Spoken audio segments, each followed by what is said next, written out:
Биылғы жылдың басты жаңалықтарының бірі 2021 жылы қаңтар айынан бастап барлық педагогтардың жалақысы тағы 25% өседі. Бұл туралы білім және ғылым министрі Асхат Аймағамбетов мәлімдеді. Оның айтуынша, тек мұғалімдер айлығы ғана емес, колледж, балабақша және қосымша білім беру жүйесінің айлықтары да көтеріледі. Сіздер білетіндей, биыл президентіміз мұғалімнің жалақыларын біршама өсіру міндетін қойған болатын. Сондықтан 2021 жыл қаңтар айынан бастап педагогтардың жалақысы 25% өседі.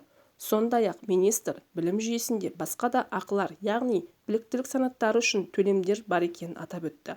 Енді мұғалімдер біліктілік санатына қарай өз еңбек ақыларын 30-50%-ға дейін қосымша үстемақы ала алады. Егер ол шебер болса, ай сайынғы қосымша төлем ретінде жалақысының 50%-ын ала алады.